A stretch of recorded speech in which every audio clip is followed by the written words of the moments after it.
So, where does hope come from? Where do you find hope? How do you recognize hope?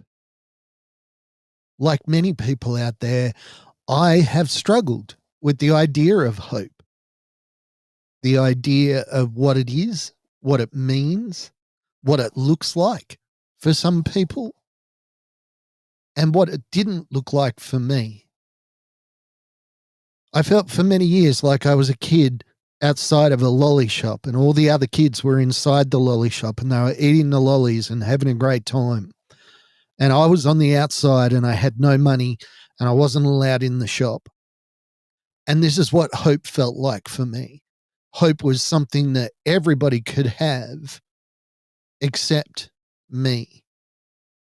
And it took me rearranging my thinking to finally understand what hope looks like for me. So I'm going to share that today. Hey, if you like what we're doing, please like, share, subscribe. We'd really appreciate it. Let's dive into the episode, see what happens. Welcome to Mark My Words. Mark My Words is the story of my journey from a place where I was shattered to where I could live again. Alrighty. G'day, I'm Mark. Today we are talking about hope, a concept that I have struggled with a lot. From when I got hurt in 2006, I have had a very difficult relationship with the concept of hope, the idea that hope is for everyone. And I would actually get mad when people were having conversations around hope because I felt completely left out. I didn't feel like I had anything to hope for. Now, before I got hurt, there was hopes, dreams, expectations. There was my job. There was money coming in. I was able to do things quite easily. The world seemed incredibly open to me, limitless possibility. And there was something in that that was very hopeful for me. But when I got hurt, all that went away.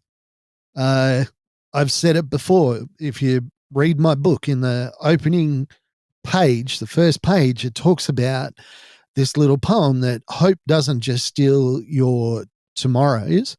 Tomorrow doesn't exist because all you can feel is pain. It doesn't just steal your todays.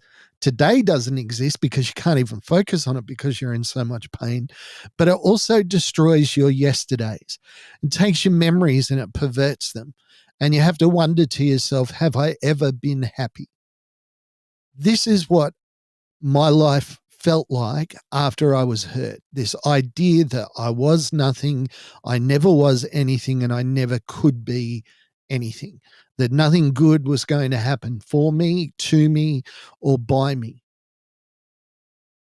Pretty devastating self-assessment when I say it like that. But my attitude has changed, has developed. I don't see hope the way that I used to. And it's really interesting where hope has come from. Has been when I have had like a mental health struggle, when something negative happens. Just recently, my wife and I took our first trip since our kids were born. It was an amazing trip. But on the first night outside a hotel, I got abused by this drunk idiot. And of course, my fight or flight kicked in and I went nuts. He went nuts. I kept asking my wife for permission to punch the guy. She wouldn't let me. Eventually, it all calmed down. He walked away. How could that situation possibly show me that I should have hope? Well, after the whole thing finished, I walked into the hotel room and I was shaking, visibly shaking. I was stuttering. I was having trouble putting my thoughts together. But within about an hour, I'd managed to calm myself down. I did my breathing exercises. I did my, my mindfulness. I did my distraction. I did all the things that I was supposed to be. And then by the time we went for dinner, I was still a little fight or flighty, but I was able to enjoy dinner. And by the time we got home, we watched a movie back to the hotel. We watched a movie.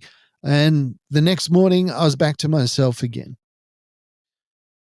Why is this something that teaches me about hope? Because I know that if the same situation had have happened 2, maybe 3 years ago, that would have been the end of the trip.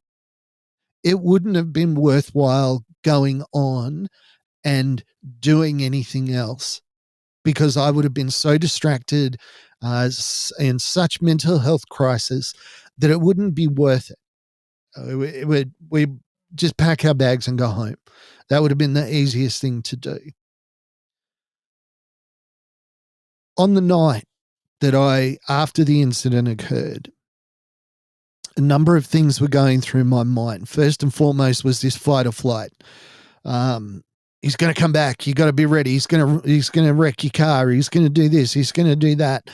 And my mind was telling me that it wasn't over. And I still had those fight or flight, the heartbeat, the shaking, the stuttering. But there was another part of my mind that was just going, Mark, you know what? Just be patient. This will pass. Don't dwell on it. Don't think on it. And it was a constant struggle. It wasn't like I could go, don't think on it. And I went, okay, cool. I won't think on it. It was, oh, this guy, stop thinking about it. This guy, yep, stop thinking about it. And just having that ability within myself to just self-regulate, to be able to say, Mark, let it pass. Just let it go. Don't hold on to the fight or flight response. Don't keep it going. Don't perpetuate it. Just be patient and it will end. This might seem like not much. This might seem like, Mark, you got into a fight with a dude and then you had to calm yourself down. But you can't understand what it's like when a situation like that doesn't end in your mind. It follows you and it goes with you and it affects everything. And when my wife goes to speak to me, I can't hear her because I'm replaying everything that went on in my head. For me to be able to go, you know what? Just be patient. In the midst of all that fight or flight response, I never thought I'd be able to do this again. I never thought I'd be able to have that much control over a potentially critical mental health incident. What's this got to do with hope? Hope for me is not about something good is going to happen tomorrow. Hope for me is that my today is better than my yesterday.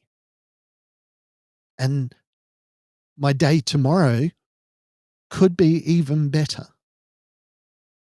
Maybe if I got into the same situation, my fight or flight response won't kick in at all. I mean, I know it will. I can't stop that. But maybe I'll be able to walk away from it and instead of it taking 2 or 3 hours to calm down, maybe it'll take 2 hours. Maybe it'll take an hour.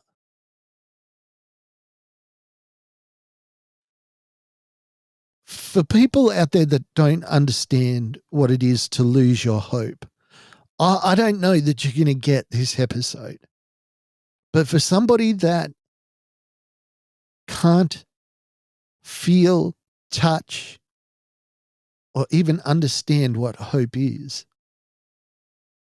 this is a massive breakthrough for me. And it's something that, in times past I would have made fun of. This idea that hope is that you're able to deal with things better. But it makes me realize that I'm on the right path. And this pain that I feel, this pain that comes in waves, comes and goes, Those pendulum swings aren't getting bigger. They're getting shorter. A very wise man was talking about his struggle with mental illness, and it's not a fight against light, against darkness. It's a pendulum that swings between the two. And it's so wonderful the way this guy puts it, because that is what it's like. I know I'm never going to win. I know I'm never going to lose. I also know it's never going to stop. That pendulum is going to keep swinging. But perhaps, maybe, I have some control over how far, how wide, and how long it swings back and forth. Doesn't have to stay in the darkness as long as it would have. Maybe it can stay in the light a bit more than it used to. This is what hope looks like for me. And if you've got somebody in your life that doesn't understand hope, doesn't believe in hope, you can tell them from me, you can find it. I promise. And what's hopeful for me might be different for what might be hopeful for you, and that's okay. But believe me, if your today is better than your yesterday, then that's something to be hopeful about. Because maybe you'll never be back to 100%. I know I never will be. I'll never be back to quote unquote normal. But you know what? My days are getting better. And if I keep track of it, if I pay attention, and if I don't just let it happen, I can find hope in that. Hey, I want to ask you once again, if you like what we're doing, please like, share, subscribe, tell people about what we're doing. If you ever have an idea for an episode, drop me a line through any of the socials. They're all listed below in the comments and that. Have a great week. I'll talk to you again soon. Bye for now. Thank you for listening to Mark My Words. I'd like to thank my producer, Meredith Brosnan, and also Torian, Kevin, and Lorraine. And I can't forget the band Adelaide, who allows us to use their song as our theme.